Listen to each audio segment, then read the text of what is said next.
Thank you very much. It is good to be here.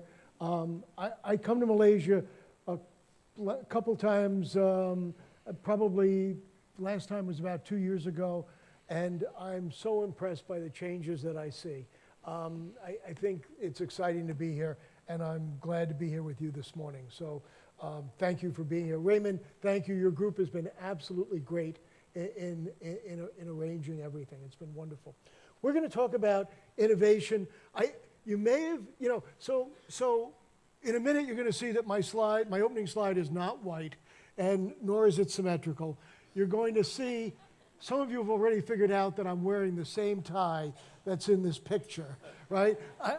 And I've been married 50 years, so apparently I have no imagination, and I'm starting with all the wrong research based types of slides. My hope is that you'll play along with me as we go. Before we begin, we're going to talk about innovating the future. And innovation's a hot term. Raymond talked about that a minute ago. It's one of these words that everybody's using now. Let me ask you, however, because I don't know you, how many of you have innovation as a responsibility, as a key responsibility of your present position? Could I see a show of hands? How many of you would say innovation? So we have about 6 people putting their hands up, okay? And see, you don't count because you're a full-time professional innovator. So think about that, okay? We have a room of about 200 people here. We're going to talk about innovation for the whole day, but only 6 people are willing to identify innovation as a key responsibility of their present position. That's not acceptable, okay? It may have been acceptable in the past. It's not acceptable anymore. And my job this morning is to try to convince you that the world really is changing. And we all have to change as a result of it. Our organizations have to change, but your leaders have to change, and we ourselves have to change if we're going to continue to prosper. If we're going to get to performance and productivity, we have to do things differently. We have to do different things, and we need to do them in a different way. So let me ask you an easier question. How many of you, when you look around, when you look at your jobs, when you look at your lives, how many of you think that the world is moving faster than it's ever moved before, and that you feel a little bit uncomfortable with the uncertainty around you? Does anyone feel that way? Okay, more people, right? I'd say probably half the room. So here's what I'd like you to do. First of all, I want to tell you that what I see, no matter where I am in the world, is this sense of acceleration, the sense of change. The tempo of times is moving faster. Here's what I'd like you to do. I'd like you just for a minute to close your eyes, take a deep breath, and savor the moment. Okay? Because it's never going to get easier. It's never going to get slower. It's never going to get less complex. Okay? This, my friends, is the easiest moment of the rest of your life, right now. And we're sharing it together, right? And we're all in the same situation. And I think that this has profound consequences for your customers, for your colleagues, for your leadership. We're all in the same sort of situation together. And we need to be thinking about why is it happening, what does it mean, and how might we respond? So what I'd like to do, as we've done this, is I want to talk about 3 or 4 things today in the time we have available. The first thing I want to talk about is that while innovation has always been a legitimate part of doing business, what I want to do is I want to convince you that today is different. That things are happening around us in the world that really will result in different outcomes than we've seen before as a result of innovation. The second thing I want to tell you is that disruption, and I suspect you all have heard or used the word disruption over the last couple of years. It seems to be a word that's popular. You see it everywhere. What I want you to see is disruption is not something that necessarily happens to your firm itself. Disruption is not aiming itself at just you. It's an industry phenomenon. Whole industries get disrupted. And as a result, what we need to be thinking about is how do we tell what situation our industry is in? Because it's our industry is vulnerable more than we ourselves are vulnerable. I also want to tell you that disruption is not a strategy, okay? It's a phenomenon that we experience. And what we have to do is come up with strategies that respond to it in an intelligent and effective fashion. Third of all, what I want to reassure you is that what happens next is not normal. That what we're seeing today is new forms of innovation delivered in new ways by new players. So the real changes occurring around us is in the way in which innovation is playing out in your industries and what that means for the competitive balance within your organizations. And finally, what I want to tell you is that this is important, okay? This is going to change our lives. This is going to change the way we do business. This is going to change the way our customers expect their relationships with us to occur. This is going to change the way in which we design work. This is going to change the way in which we act as leaders, okay? You and I are going to be different as a result of this. Well, if we want to succeed, if we want to grow, if we want to attract the talent that we need to move forward in the future. So my job is, in a sense, I think, to legitimize a lot of the concerns that people have about what this means for us, what this means for our organization. Because I think that the uncertainty, the hesitation, fear perhaps in some cases, is real and well-deserved. And it's a legitimate response to something that's bigger than what we've seen in the past. We need to be thoughtful about how we go about addressing it. And I should say one other thing, and that is that I am not from the finance industry. So what I'm going to try to do is to bring to you some of the experience that we see from outside your industry. I work with some big banks and insurance companies, but that's not where my background has been. But what we're seeing is that this innovation tsunami, if you will, is sweeping across the institutional landscapes of our economies. Doesn't really matter where you are. So we need to think about how do we respond effectively. So first question for the app from me, okay? And thank you for warming them up, okay? And that is, when I speak about innovation, because I think we need to get our terms clear. When I speak about innovation, what does it mean to you? Does it mean A, technology, B, business models, C, customer experience, D, organizational design, or does it mean all of the above? What do you think?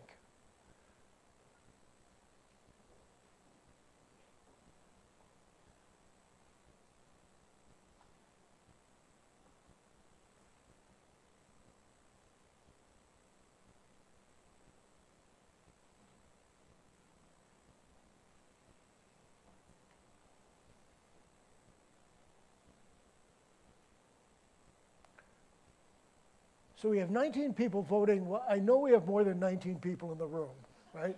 Okay.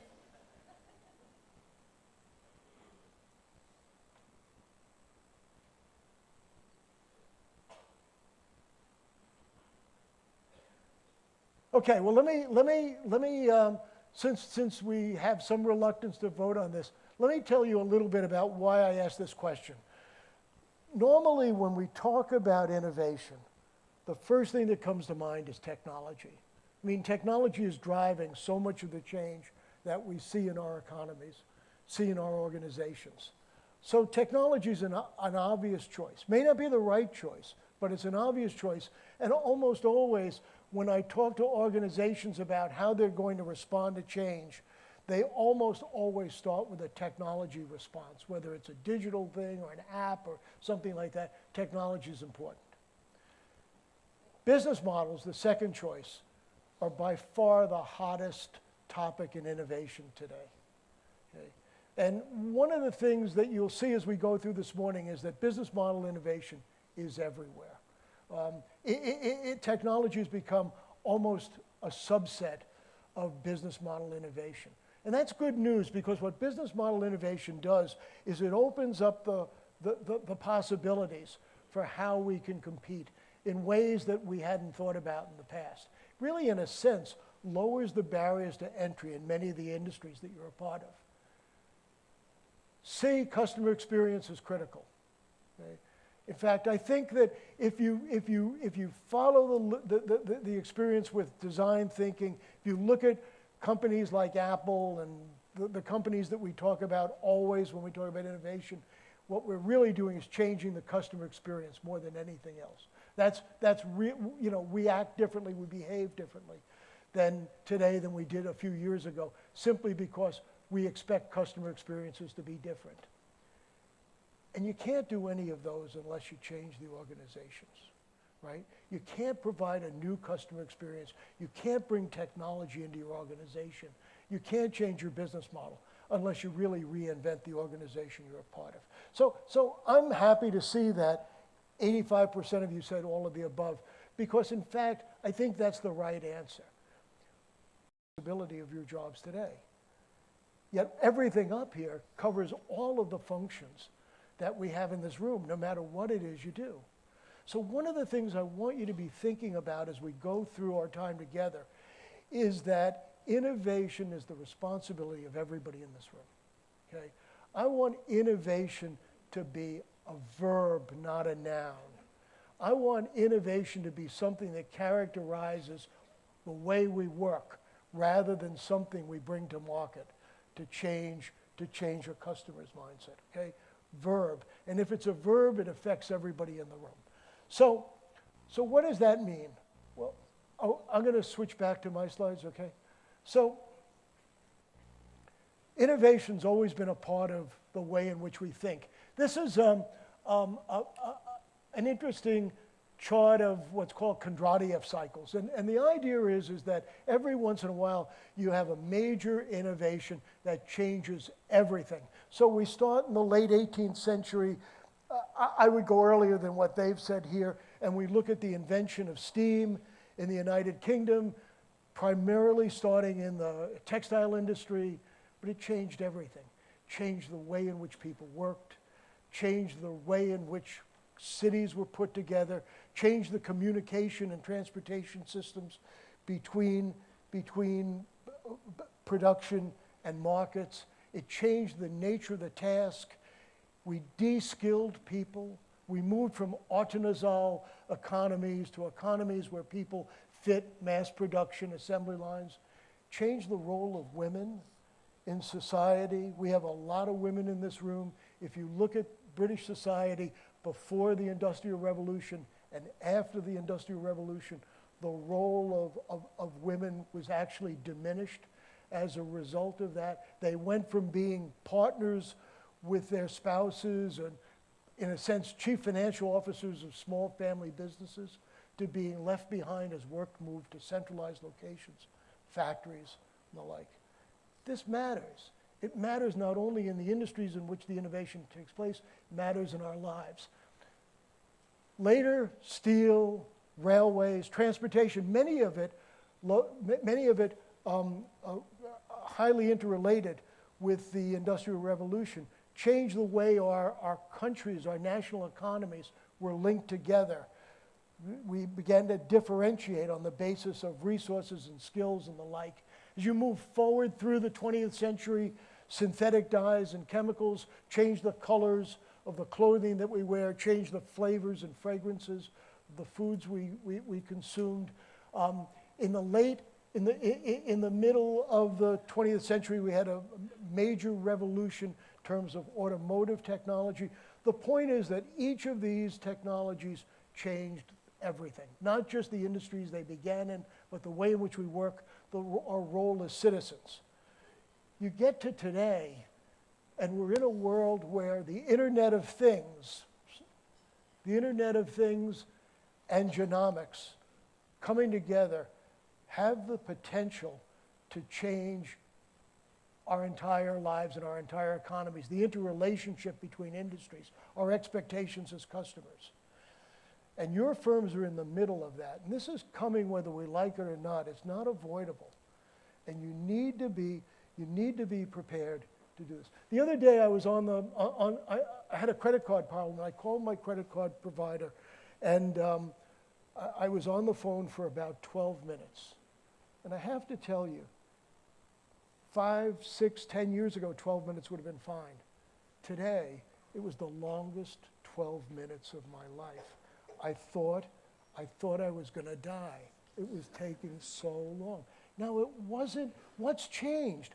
What's changed is that I now live in an internet age where I expect everything to happen right away, where I expect instant fulfillment of my desires.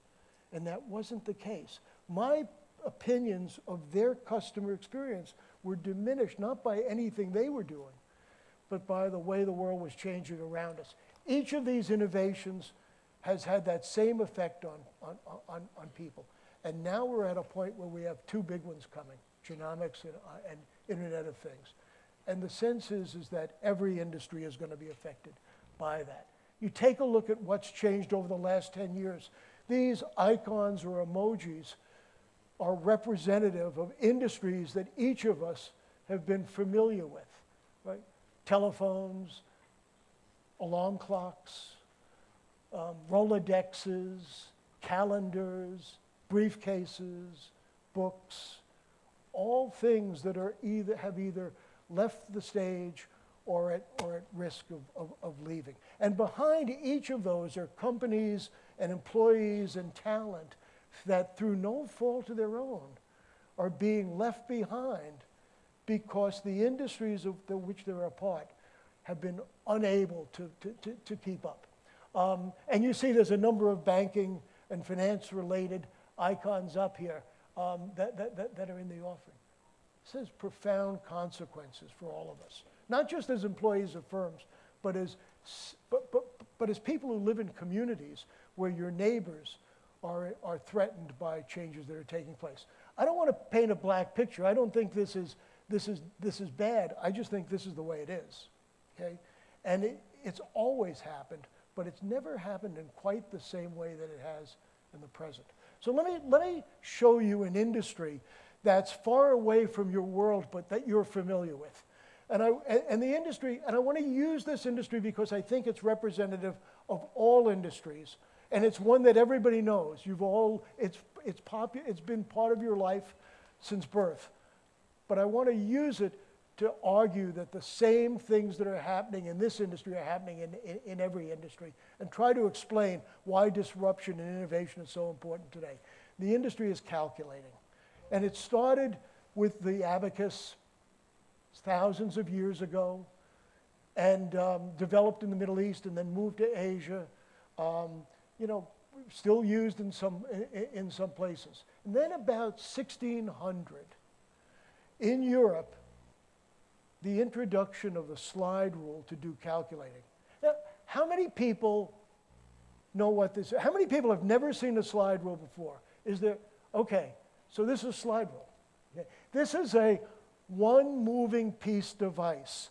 It started out by being wood or bamboo, actually, and what's etched on it are logarithmic tables, so that if you move that one moving piece, there's one big button here, and I keep pushing the other ones, right? How could that be? If you move this one piece back and forth, you can do any type of mathematical transformation that you need, not addition or subtraction, but anything else. People were sent to the moon on the basis of this technology. It has unlimited battery life, okay? You don't have to plug it in at night. You can drop it in the water, and the warranty is not voided. I mean, it's an extraordinary, lovely piece of technology, and it worked well. And it worked well for about 250 years. And then what appeared was the mechanical calculator. And the mechanical calculator was, you can see it here, you did calculations on the basis of gear ratios and turning a handle. And if you think that sounds complicated, it was. It was unattractive, it was expensive, it was not portable, it was not easy to use, and it did less than the slide rule. So if you were a slide rule manufacturer and you looked at this thing, what would you think? Why would anybody buy such a silly thing? Why would anybody buy such a silly thing when we have such a good product? And within 100 years, every bank, insurance company, engineering firm, government office in the world had an electromechanical calculator on their desk, on every desk. And the slide rule companies were essentially gone. Okay? And those people ruled the world. And then in 1970, Texas Instruments brought out a handheld, expensive digital calculator that did more than anybody needed. And the people who had the electromechanical calculators on their desk looked at that thing, and in fact, I have a never-ending, not only have I been with my wife for a long time, but I've been with my French teacher for a long time. Less success. And my French teacher used to work for the largest company in the calculator business. And he said, I remember when we saw this Texas Instruments product for the first time, and we said, toy. Nobody would buy that. Nobody would buy that. Too expensive. We don't need to do all that stuff. Why would we need that?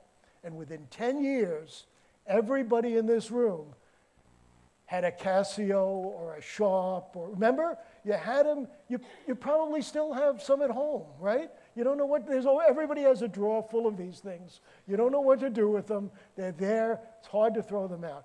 But within 10 years, we were buying those, and they were $10, perhaps, cheap, okay? And the expensive calculators were gone.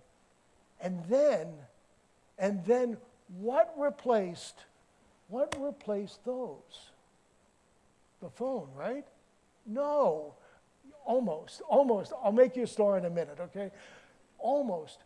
Not the phone, but there was a lot of busy stuff going on. We had VisiCalc and 123 on our desktops. We had PDAs. Remember Scions and the Palm Pilot? And remember those? That whole industry came and went in 7 years. And the calculators are gone. And now those are gone too, right? We don't use PDAs anymore. What replaced the PDAs? The phone, absolutely, right? And so now so look at this. This is one industry change in 400 years. And what I would argue is that the change you see here is typical of every industry I know. So what do you see? What are the big things that are going on in this? Acceleration, right? This is speeding up. Look, you have 250 years, 100 years, 10 years, 7 years, a heartbeat. Change is happening all the time, okay? Faster and faster and faster and faster. What else do you see? What else do you see? Portability. Say that again? Portability. Portability. And in fact, what we see is better customer experience. It's all about calculating and some other things as we go along into the future. Phone calls, pictures, stuff like that. But it's a better customer experience as we go along. What else do you see? Say that again? Yes, convenience, right? Again, part of this customer experience. It's people recognizing that the customers' lives are moving faster than the established industry is able to satisfy them. And so firms come from outside of the industry and enter the industry with a better idea, an idea that's fundamentally different than the ideas that the industry has had for a long time. And that used to be okay. It used to be that none of us would ever have to worry about that. Because look, if we entered this industry and we could expect a generation of 250 years, then you've got about 6 or 7 generations of employees who are going to pass through that industry. Nothing's going to change. Today, if you enter this industry, you can count on something changing in 3 or 4 or 5 years. Okay? And so change is becoming an ever-present reality.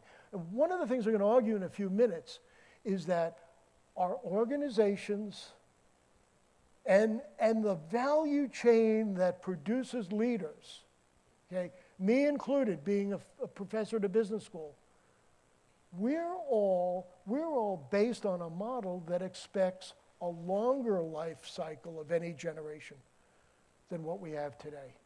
So what we do so well is manage in the past. And that used to be okay because the past was a long time.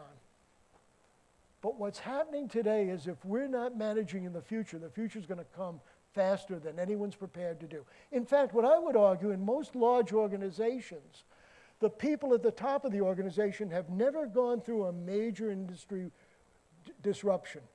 And the people who are entering at the bottom, the young hires, they sort of expect it coming pretty soon.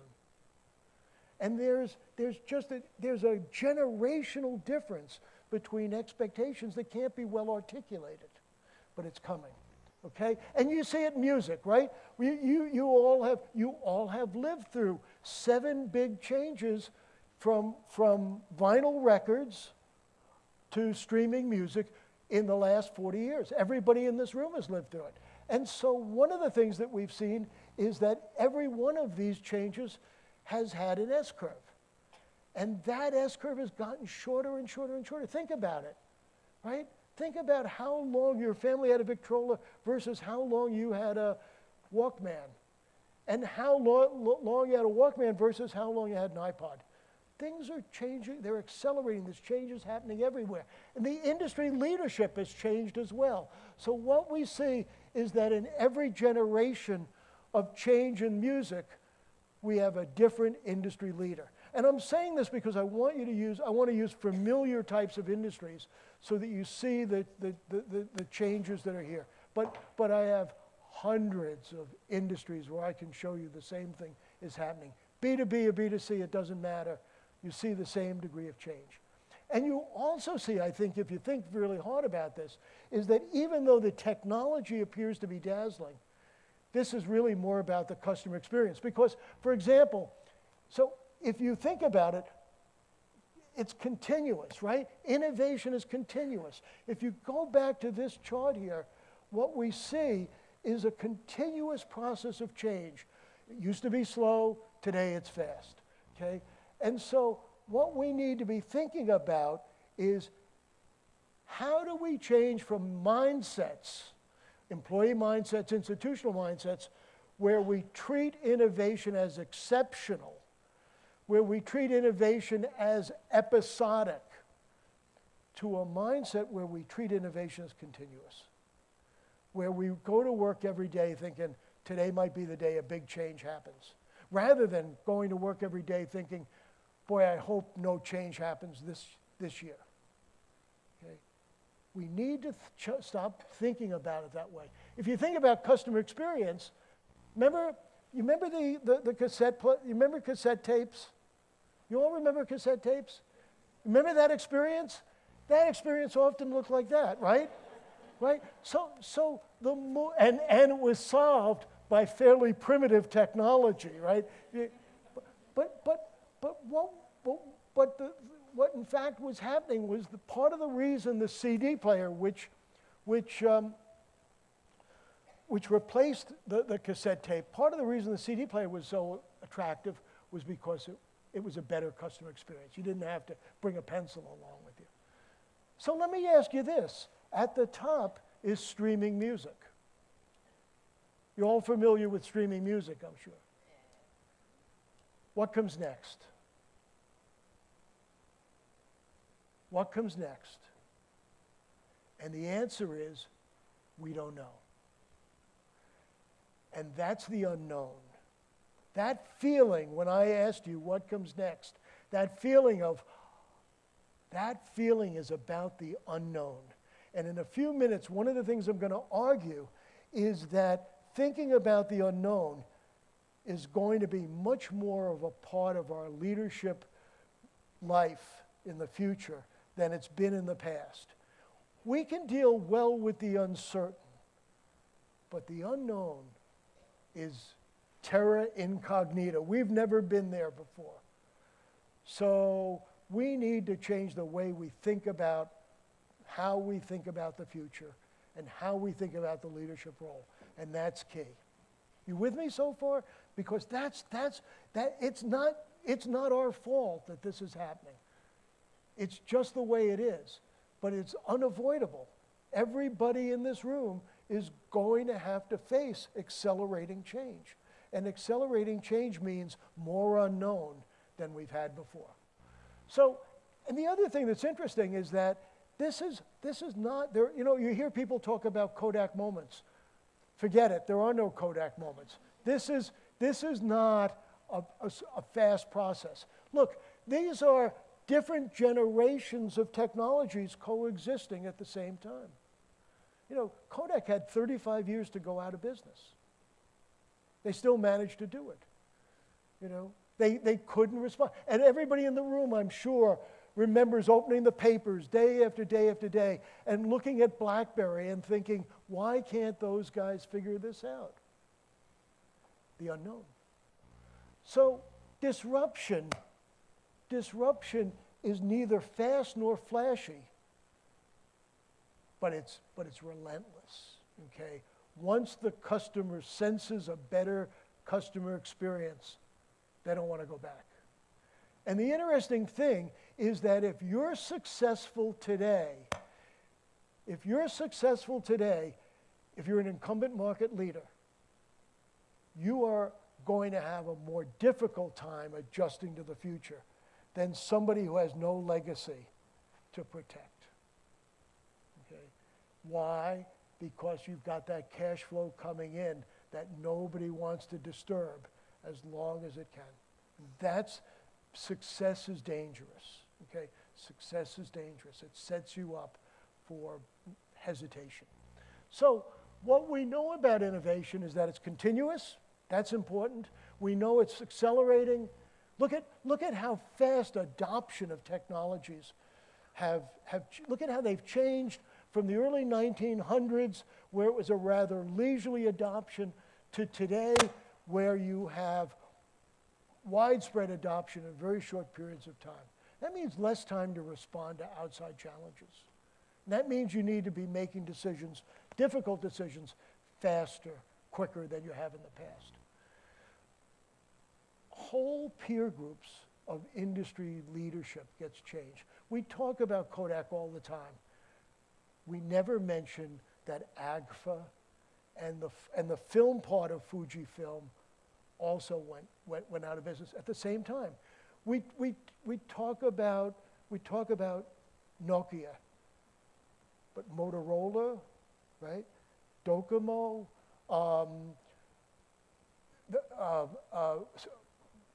Sony Ericsson, all also went out of business at the same time. Why? Part of the reason was they were benchmarking against each other, when in fact the real challenge was from somewhere else. The real challenge came from outside the industry. These guys were so focused on what their peers were doing that they never noticed what was happening. They lost their peripheral vision. So success is really dangerous. Customer experience is the ultimate goal, okay? Customer experience is the ultimate, which means that your value chain partners become as important in innovation as anyone else. Because if your value chain partners fail to keep up with you, or if you fail to keep up with them, then the whole value chain fails to deliver on the customer experience. These are financial, this is as close as we're going to get to financial services in my talk. But you look at, no matter what we're talking about, whether it's insurance or deposits or capital raising, investment management, all asset management, all of this stuff is about a better customer experience. It's not about showing off how smart we are. It's about understanding, empathizing with the customer, and trying to figure out where their pain points are and then trying to fix those quickly. And I think two last thoughts on this slide. Not yet, okay? Surprise typically comes from outside. So the big changes don't come from the current market leaders. They're too busy operating in the present. The change comes from people outside who are thinking about the future. And the other thing I think that's important is that this happens over and over and over again in industry after industry after industry. So you should never be surprised by surprise, right? We see it so many times that there are patterns you should be thinking about. And those patterns are easily observed in looking at other industries. So today is different. The digital, you're going to hear a lot about digital technology in the future. One of the things that digitalization is going to do, it's going to even accelerate innovation more, because other people from other industries are going to be able to bring their technology easily into existing domains within other industries and begin to change it. It lowers, in a sense, to some extent, the barriers to entry into a market, because you can take other well-established technologies and bring them in. It also means that we have to change the way we think. It's going to change the culture of the organization. You know, you can no longer think about traditional careers, three-stage careers.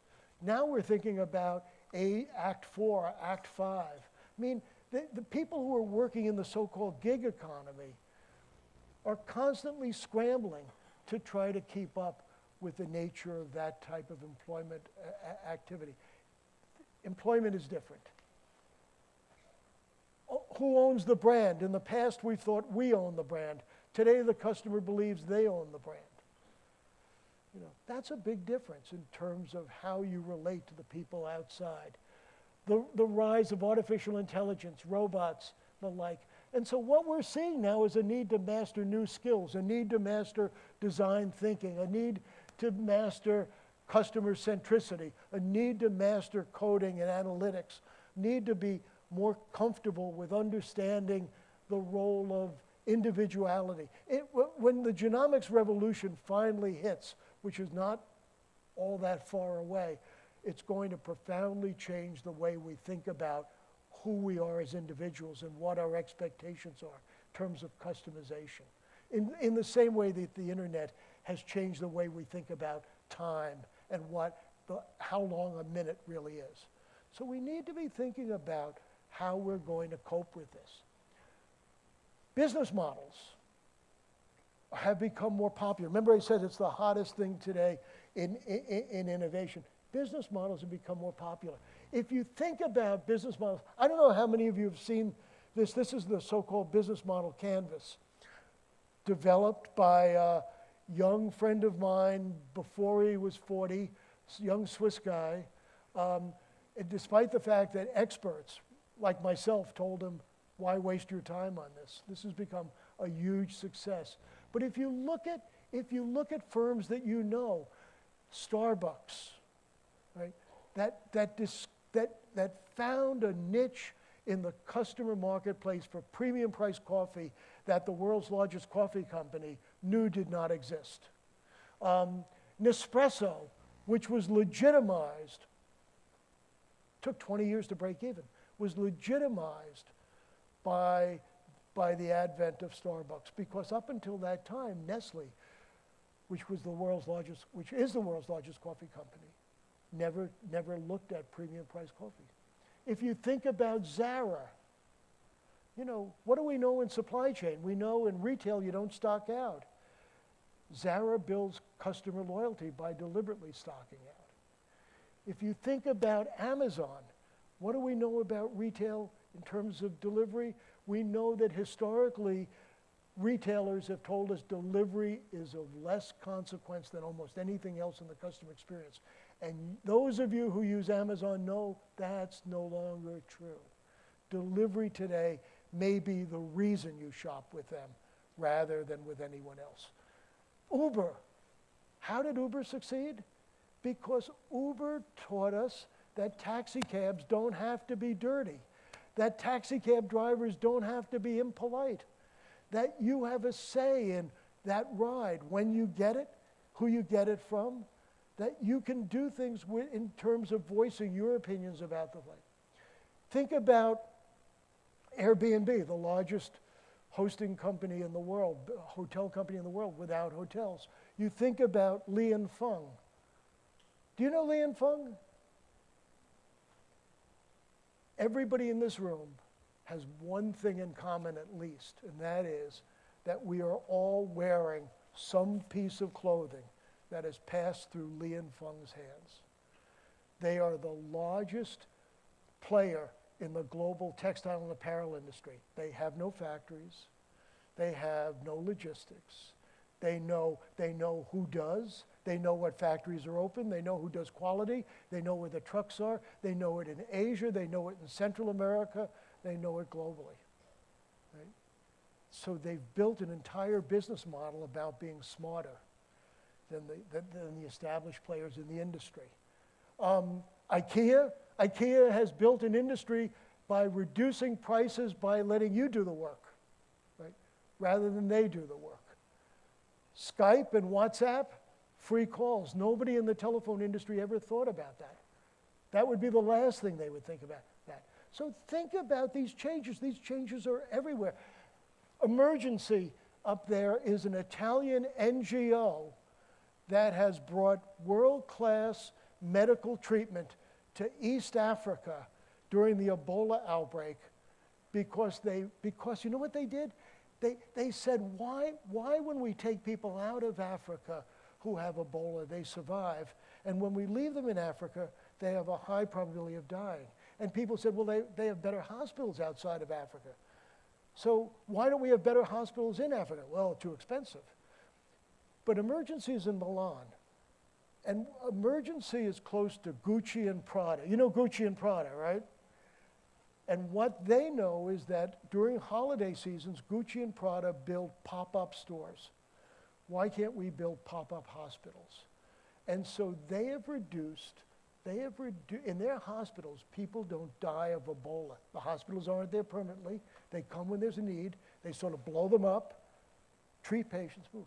Think about that. This is all about business model innovation. None of these things are about technology. They're about understanding the customer experience and doing it better.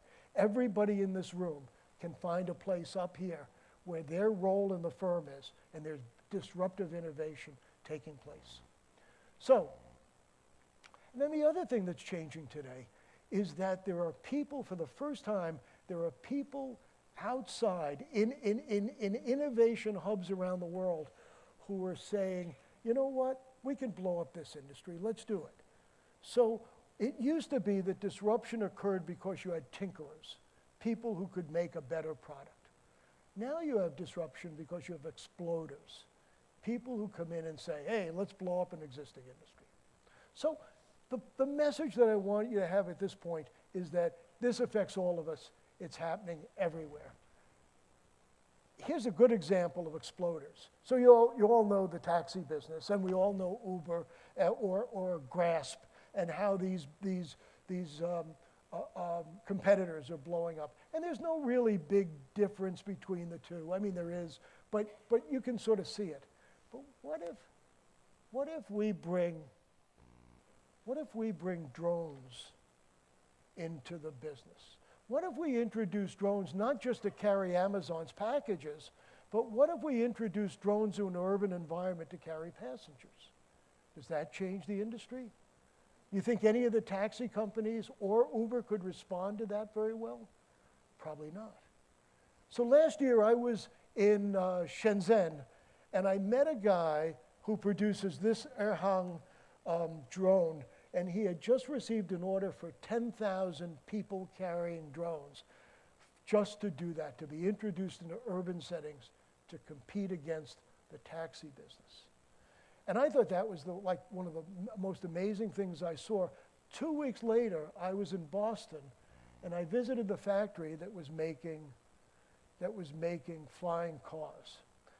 And the idea is that what industry are we talking about now? We're certainly not talking about the taxi industry. right? Why wouldn't that happen in your industry as well? And the money coming out of these cars, so Toyota's in this business today. Eric Schmidt from Google is in this business today. There's big money and there's a lot of interesting people. And the idea is this, they can come up with technologies that could move. You know, I've been in this trip, we've been in KL 2 or 3 days, and you know, this isn't such a bad idea to be able to get out of the traffic by going up rather than by trying to go around, right? And you know, the idea here with the flying car is that this year, it's already licensed to drive on highways in the US. And this year, they were just bought by Geely in China, the company that owns Volvo. And the idea is this year to be licensed in the US to fly below 3,000 feet without a pilot's license, using Tesla's you know, autonomous drive vehicle technology in 3 dimensions. This is not all that far away, okay? It'll change everything. So, here's my voting question for you, okay? One of the things, in my conversations with the AIF team before I came here, there was a question of how long is this going to last, and is the pace going to continue to change or not? So I'm going to ask you that question. First answer is A, you know what, it's really too early to tell, right? We don't know. Second question is, we think the pace of innovation is slowing down. It's sped up, now it's slowing down. Third is, once we get through this, it's all going to be normal again. We get through the digital transformation, we'll be back in business. And the fourth is, no, this is the future. It's never going to return to normal. Never slower, never ceasing. What do you think? And I have an answer that I think, but I'm interested in what you all think. Can we show yeah, thank you. Oh, wow.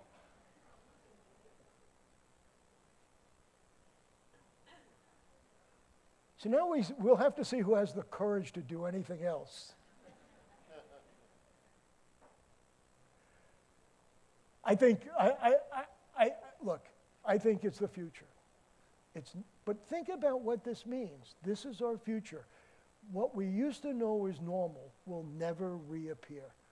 What we're going to see is changes that are never slower, never ceasing. We have one brave soul who has said it's too early to tell. Anyone who did that? Who said that? You know, in the early 70s, Zhou Enlai, the vice premier of China, was interviewed by reporters, and he visited France. He had worked in France as a young man, and he visited France, and he was asked by reporters what he thought of the French Revolution, 1848, right? He said, too early to tell, right? So, you know, perhaps it is too early to tell, but my sense is that this is our future, and this is what's coming next. So in the remaining 4 or 5 minutes, let me talk about, before I ask you about if you have any questions, let's talk about what does this mean for us? What does this mean for us? What does this mean for our organizations? Could I go back to these? Thank you. So we've seen all these S-curves. What I want you to recognize is there's a difference between being in the middle of an S-curve and being between S-curves. In the middle is what I call the uncertain. We know how the game is played. We know our industry, we know our customers, we know our value chains. You know, we can sort of optimize resource allocation. We know how to do that. We're good at that. That's the uncertain. We have probability estimates, we do forecasts, we do predictions, but we're good at it. In between is the unknown. We don't know what comes next, and we may not be able to do it. And those are different, right? Those have big differences in investments and how you bet on the future, big difference on the skills you need, on the way you assemble teams, on leadership. All those things are different between the two. And of course, as you saw, the acceleration of change means that we're going to be dealing with the unknown more frequently. So if I look around people in the room, you probably have 2 unknowns in your future, at least. Younger ones more. And that means that the organization and the leadership are going to go through a wrenching change in the way in which you go about this. You have to ask yourself, how well positioned are we to do that? Organizations who are successful market leaders, well-established industries, have a very difficult time making that jump because they're protecting the legacy of the past. So you think about, this was came out of a study by Greylock venture capital firm, and the sketch noter is a friend of mine by the name of Abhijit Bhaddure, who is the chief learning officer at Wipro. And one of the big conclusion is, look, there's going to be chaos for a long period of time. So I spend a good part of my life now going to companies and legitimizing chaos and the discomfort, the employee discomfort that goes along with it. Because the employees feel it almost quicker than anybody else. They look around and they tell me our management has lost control. And my response is, that's good, right? But they don't believe me because they have come out of a history where losing control is not good. But in fact, keeping control in the face of the unknown is difficult. Probably not a good idea. So somehow you have to finesse that period. And you can't predict. Think about the taxi drivers. Who are you going to place? If you have your retirement savings, where are you going to put them? You're going to put them on taxis? You're going to put them in Uber? You're going to put them on flying cars? I mean, probably not flying cars, but I get increasingly uncomfortable when I think about trying to predict that future. If I can't tell you what industry I'm in, and I can't tell you what my supply chain looks like, my value chain looks like, it's hard to predict. It's hard to predict what's going to happen. So what do we do next? So my wife and I moved to China in 1980, a long time ago, and a different China. And at the time, Deng Xiaoping was emerging from prison to be the leader. We had no official position, to be the leader of the country. And he said, he was asked, how are you going to change China? And his response was honest. He said, I don't know. But he said, we're going to cross the river by stepping on stones. And for me, that's the best metaphor for how you move from one S-curve to another. You have, because we don't know what's on the other side, and we don't know how broad the river is. And so I think what that means is that you take some small bets. And you've all done this. You've all crossed water. Maybe it's a puddle in the parking lot, but you've all put your foot on a stone to see if it holds your weight. And if it holds your weight, you move forward. And if it doesn't, you move backwards. Can you build an organization to do that? That's the question, right? Because it's experimentation and being willing to fail and withdraw quickly. In fact, withdrawing quickly may be a more prized asset in the future than taking the first step, which it never was in the past. So that's prototyping, trying not only prototypes, but even things to see if anybody's interested in this. Betting on the right people. Talent. This is what's going to take you into the future. So we need to think about how we move in the future. Does anybody sail here? Is anybody a sailor with boats? Okay, one, great. So I have a question for you. When you look at this picture of a boat, what catches your attention? What do you see here that's unusual? A lot of sails. Psst.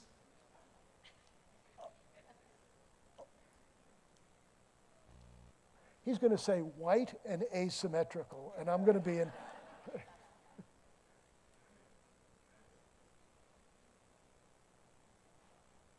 That could we? Okay. Okay.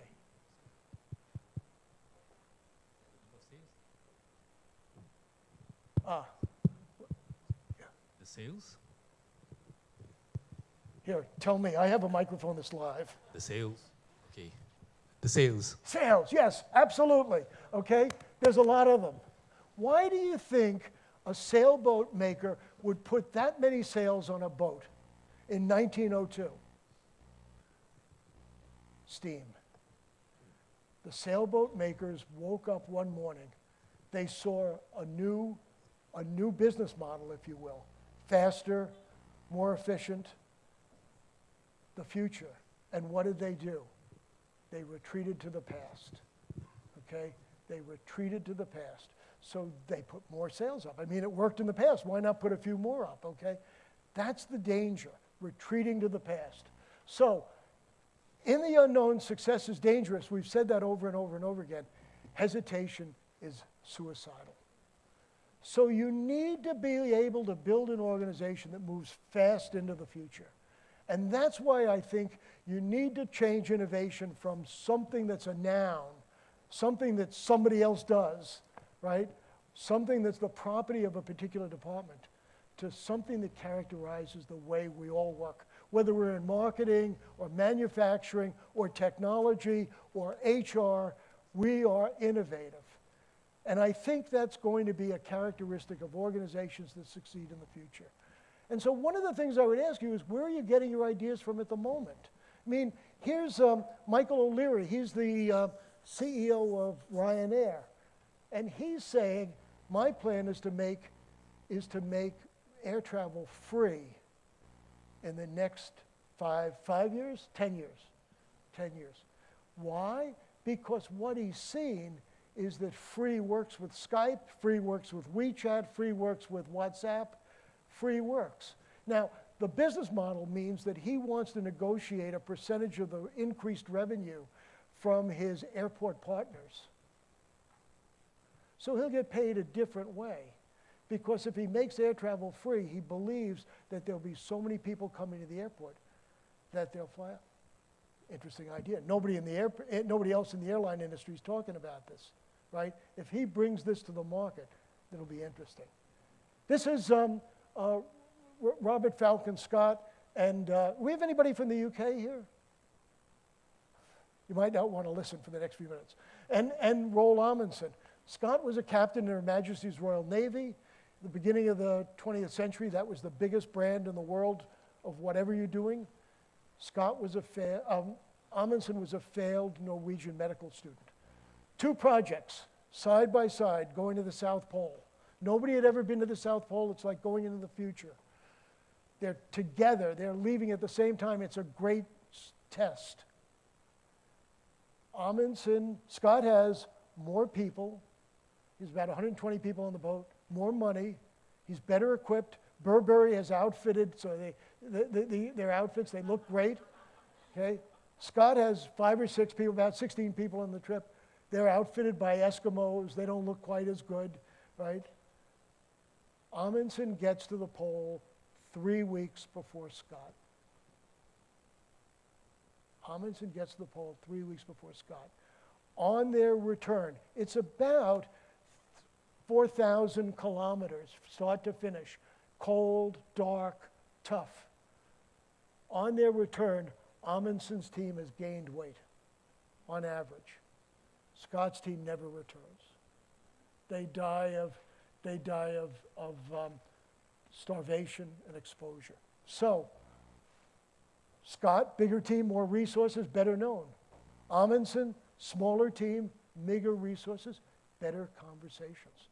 Amundsen spent a year with Eskimos, understanding what they ate, what they wore, how they stayed warm, how they prospered. Who are you talking to? You're all going into the future. Who are you talking to? Right? Late 19th century, Edouard Manet was the greatest painter of his time. But he sensed that something was happening around him, the Impressionists. He didn't understand what they were doing. They were painting outside. They were painting with wild colors. They weren't being realistic. But he sensed it could be important. So he invited Claude Monet and his wife to come on vacation with them. And he said to Monet, who was much younger and unknown, teach me what you're doing and why you do it. I don't understand. I can't tell whether I should do it or not if I don't understand. And this was Edouard Manet's final picture on the vacation of Claude Monet. And it's not finished and it's not perfect. But think about what it took for the greatest painter of his time to take an unknown and ask him to teach me. Part of the question is who you having your conversations with. Who are you learning from? Who is your leadership team learning from? Right? You look around, Nespresso, this is a company that makes a rum-based drink. They've taken the Nespresso model and are using it as their goal. Here's Electrolux using Uber as a goal to move into the future. You need to be thinking about whose ideas you can learn from. Steve Jobs used to say, you know, we've always been shameless about stealing good ideas, right? Think about who you're learning from. I think it's really, really important to be able to do that. I think that in between new to the world and new to us is a whole area called new to our industry, and that new to our industry is quite ripe for that. And my last slide is the question you should be asking yourself, and many of you are in a really good position to do this, is are our leaders explorers or are they discoverers, right? Christopher Columbus was a discoverer. He went to the wrong place, met the wrong people, called them by the wrong name, okay? The Chinese, around the same time, Zheng He was an explorer. He opened up opportunities for other people to follow him rather than claiming success and closing them down. So this difference between explorers and discoverers is important, I believe. I think that what you need is someone who begins a search, not closes it down, who makes it easier for other people to follow as a leader, okay? Who is an adventurer, who risks the unknown. And if you don't have that at your leadership level, it's going to be really hard, because leadership has to be the role model for all of this stuff. I say experiment. If the leadership doesn't experiment, why should I? I say fail more often. If leadership doesn't fail publicly, why should I? It all starts with that leader as a role model. A friend of mine, Bertrand Piccard, the first person to go around the world in a balloon, and recently went around the world in Solar Impulse, the solar-powered plane. Look what he says. He says, success is not interesting by itself. It's only interesting in what it allows us to do next. So, and when he looks at leaders, he says it's about curiosity, perseverance, and respect. Are your leaders sufficiently curious? Are you helping your young talent to preserve their curiosity? So, look, I think leadership is changing. And I think that your role, many of the people in this room, all of our roles, is to change the way not only we behave, but our leadership. I think we have to be more customer experience oriented. That's what all these things were about. I think we have to be more experimental, because when you go into the unknown, you're never going to get it right. It's the unknown. So you got to take chances. I think you have to be faster as an organization, because you're not going to get it right and you got to withdraw. I think you have to be smarter. And by that, what I mean is I think you have to capture information from whatever it is you're doing in order to do it better the next time around. And I think your organizations have to be more open and more inclusive. You have to let the Eskimos in so that they can help you deal with the future. And the last thing is generosity. You know, I think we've gone through an era where too much of management and the way we work has been transactional and selfish. And I think that we need to encourage more generosity, opportunities, credit, rewards, all need to be shared across organizations, because that's the only way we're going to get people to buy in. So, you know, a few thoughts for what's from other industries about what's coming next. And I hope this has, you know, at least helps you think about, puts into context what you're going to see in the subsequent speakers and panels. But always think about, where are we in this S-curve? What does that mean for our industry? Because you're part of that industry. And are we likely to see imminent disruption? How might we better respond to that? So we have 5 or 6 minutes for questions. I don't know how. Thank you. First of all, thank you very much for your patience. Okay? Yeah, thank you. And then Does anyone have any questions? Manpreet, is that the way you want to do that? Anyone have any questions or thoughts or personal attack? I mean, do you have any or experiences that you want to talk about? Yes. Oh, we have a microphone coming right here. Make it easy, okay? Okay. Thank you. My name is Ravinda, I'm a banker. I wrote down some thoughts actually because this is something which I've observed from Malaysian corporations. Okay, so you're talking about what innovation means for leadership and organizational culture and talent development, right? So there are three major stumbling blocks that I've observed that need to be addressed. The first is corporate leadership that is still reflective of command and control, a lack of transparency, a bureaucratic structure, and a fear culture that does not allow for concerns to be raised, or presenting opinions that differ from senior management. The second one is weak or dysfunctional boards, that are passive or disinterested in strategic planning and setting the tone at the top, let alone walking the talk. And the third, last one, is the presence of a silo mentality among divisions within the organization and the group as a whole. Thank you. So I think you've summed it up very well. And I think they're interrelated.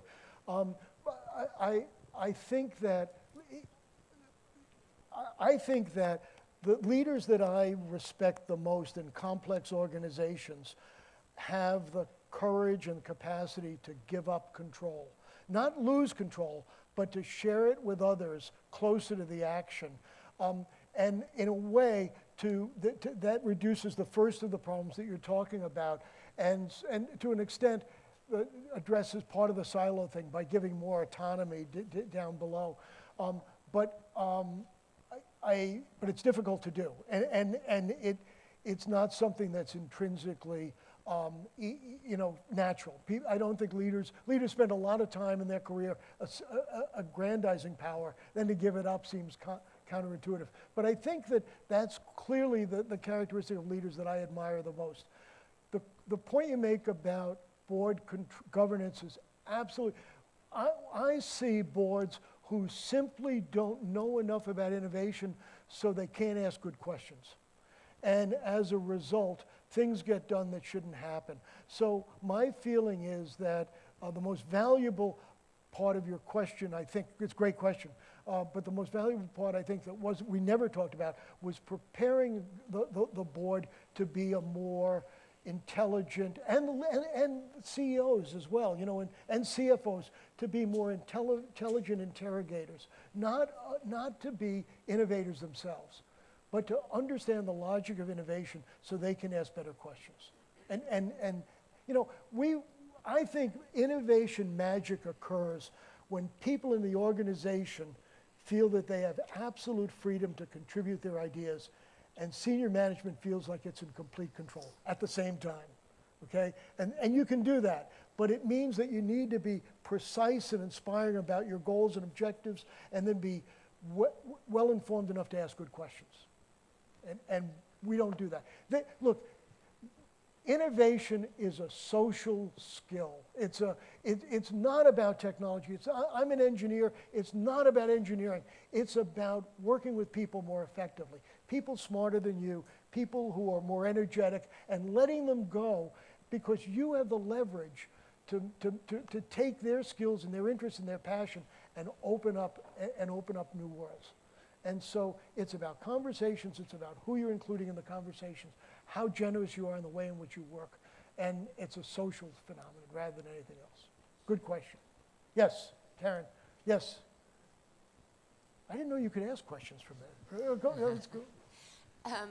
So do you believe innovation is an inherent build-up of us as people, or is it a skill, or is it a personality? Like you asked the question to the group about who had innovation in their role, and obviously only 6 people put their hands up. But if I think about how we operate today, we are innovating constantly, but I don't know if it's a skill. I don't know. We don't label it. We don't put it in job descriptions. What's your thoughts? So you're right, and we should, okay? But I don't think everybody in the room should be an innovator, but I think we should all be cheerleaders for innovation. And supporters. Here's what I think, and I'm watching the clock. I think that everybody in this room knows of pain points in their customers' experience that are not being addressed by your firms, including me. We all know it. Maybe you've suffered through one just now, but we all know about pain points. And our inability to make those pain points go away opens up, becomes invitations for other people to come in and do that. So innovation, I think, is driven by an unwillingness to accept what could be made better. And out of that comes this constant change. So my time is up. Thank you very, very much. Thank you very much. Round of applause, Mr. Bill Fischer.